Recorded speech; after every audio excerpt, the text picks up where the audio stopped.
अरे बहू, नाश्ते के लिए और कितना इंतजार करना पड़ेगा? भूख के मारी जान निकली जा रही है। मम्मी, भाभी बहुत कामचोर हो गई हैं, एक काम भी टाइम से नहीं करती।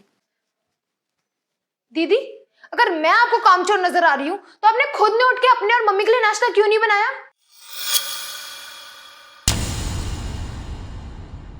बस पूरे दिन हाथ पे हाथ धर के बिठवा लो।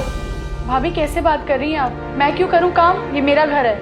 अपने घर में ना हर कोई काम करता है, और अगर आप मेहमान हैं तो मेहमानों की तरह रहिए ना, अपने घर चलते बनिए। यूं शादी के बाद 2-2 महीने कौन मायके में पड़ा रहता है? मम्मी देख लो भाभी कैसे बोल रही हैं। अब इन्हें मैं खटकने लगी हूँ। पहले तो बहुत प्यार जताती थी, अब इनकी असलियत सामने आने लगी। 2-4 दिन के लिए आओगे ना तो कोई भी प्यार दिखाएगा। अगर यूं मायके में आके जम ही जाओगे और खटिया तोड़ने लगोगे तो हर किसी को बोलना ही पड़ेगा। दीदी, खुद तो आपको जरा सी शर्म आती नहीं है कि 2-4 काम ही कर लूं, थोड़े हाथ पैर हिला लूं। और मुझे तो यही लगता है कि जीजा जी ने ना आपको घर से धक्के मार के इसीलिए निकाला होगा। आप हैं ही कामचोर। बस भाभी, बहुत हो गया।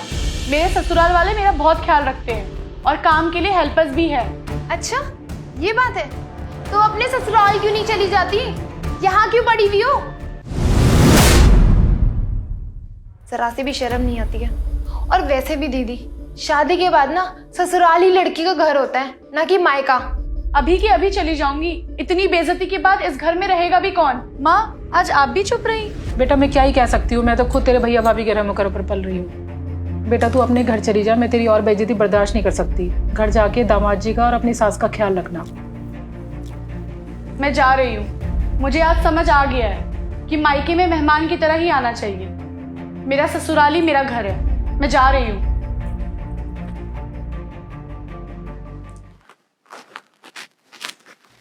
मम्मी जी, मुझे माफ कर दीजिए। आज मैंने आपकी और दीदी की कितनी इंसल्ट कर दी। कोई बात नहीं बेटा, ये सब ज़रूरी था।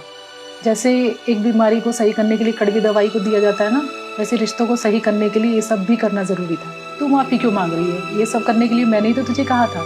मुझे तो ये सब पता ही नहीं चलता अगर मुझे दामाद जी नहीं बताते तो। प्रणाम मम्मी जी, कैसी हैं आप? मैं ठीक हूँ। रिया और आपके बीच में ऐसा क्या हो गया जो पिछले 2 महीने से रिया यहाँ पर है और आपने कोई खैर खबर भी नहीं ली?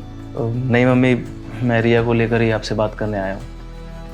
मम्मी, आप तो जानती हैं रिया अपनी ज़िद के आगे किसी को कुछ नहीं समझती, और आपको ये भी पता है कि हमारे घर में किसी चीज़ की कोई कमी नहीं है। उन्हें घर के कामों के लिए भी नौकर चाकर रखे हुए हैं। बस रिया को एक काम दे रखा है कि मेरी बीमार माँ को टाइम से दवाई देती रहे, लेकिन वो ध्यान से नहीं करती। वो भी उसने नौकरों पे छोड़ रखा है। एक दिन किसी नौकर ने माँ को गलत दवाइयाँ दे दी तो उसके लिए मैंने रिया को डांटा तो वो गुस्सा होकर घर छोड़कर आ गई। मैंने उसे बहुत कुछ समझाने की कोशिश करी, लेकिन वो समझने को राजी नहीं है।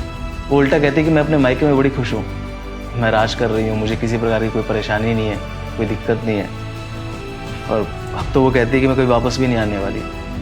मेरा तो दिमाग ही काम नहीं कर रहा। अब तो उसने मुझे ब्लॉक भी कर दिया है।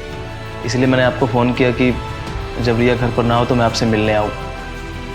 माँ, अब आप इसे समझा सकती हो, प्लीज़ आप कुछ कीजिए। ठीक है बेटा, मैं समझ गई। आप चिंता ना करो, मैं कुछ करती हूँ। ठीक है। खुश हो बेटा। फिर क्या था, मैंने तेरे साथ मिलकर ये प्लान बनाया और देख आज रिया अपने ससुराल चली गई ना।